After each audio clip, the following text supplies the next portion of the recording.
All right, please, I want to give, we're basically out of time here, but I want to give one more person a chance to ask a question, and then we'll wrap it up. All right, yes, I see the gentleman in the far back there.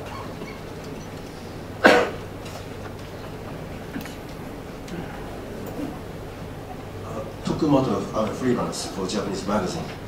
The stories out of Egypt reminds me of what happened in Eastern Europe in 1980s.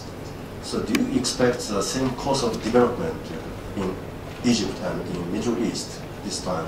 And do you expect, or do you hope what happened to Ceausescu and Honecker happened to leaders of the Middle East? And second question is, do you think that Egypt and Arab is ready for the American-style democracy? Could you elaborate a bit further? Okay, sorry. All right, first of all, I would like to just comment on one thing here, that we all welcome Mr. Walid. Of course, he's a great representative of our country, and all the embassy members are very great people. All the diplomats all around the world is part of the Egyptian population. We all share the same dreams. We all suffered in different, different levels from some difficulties in our country. And I believe every country has its problems. The only thing is that we should always try to make it better. And we are not seeking to have, answering the question, we are not seeking to have American-style democracy or a Japanese-style democracy. We are seeking democracy. And of course, democracy, when you apply it in every country, it will be a little bit, there will be a little bit different between every country because of social differences. But at the end of the day, there are basics that people share, which is basically you cannot cheat elections. People have the right to be a candidate, and people have the right to elect who they want to elect, not what you want them to elect. You cannot be living in a country where everybody is appointed. The deans of universities are appointed, the head of the religious bodies are appointed, the head of the governors are appointed. Everybody's appointed. It's very centralized, and nobody would basically feel that he's working for the people. He is working only for the person who appointed him.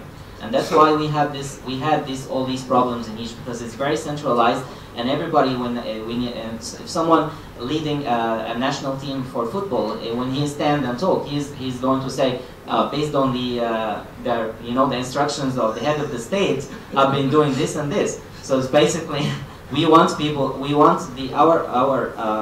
everybody works for the people as a responsible in any position, that he should feel that he's working for the people. He's not working for the person above him, whoever this person is. He's working for the Egyptian people or the Arab people. We also think that of course the Arab regimes are not all the same. We have some countries are more like royal, and some others are basically Republican. And we also have some of these countries have a little bit of democracy, and some others have no margin at all. And some of them have some kind of tribal effect still. So it just, whatever the people choose for themselves, if they choose they want to have a tribal system, but the people choose to have a tribal system, then that's their choice. But if the people choose to have a democratic system, and the people choose to have elections and free elections, and they want to have a Republican regime or whatever regime, constitutional regime or parliamentary regime or parliamentary presidential regime, then it's all based on the people's choice, respecting all the majorities and the minorities in the country with civil rights complete and full for everyone, regardless of their color or race or religion. This is what we believe in, and this is what should be everywhere. So we are not from a different planet. We are in the same planet. We're all human beings. What you believe in, we believe in, and what you have now in Japan or in the U.S. or any democratic country, we hope to have the same thing, and this is our aspiration, and that's why these people are dying for. We don't hope actually that President Mubarak even get out of presidency without honor. He's still one of the leaders of one of our great battles. We have respect for him. It's just different being a politician for 30 years and being a major in a battle. A major in a battle with all the respect that you won, and being even the president for a while, and that you did your best. There's always a role for someone else to play, and when basically there is a rotation of power, of political power, then people always try to excel. People always try to prove themselves. But when you stay in power for a very long time, when you have all your aid and subordinates are the same people for a very long time, people stop to excel and stop to work hard. That's.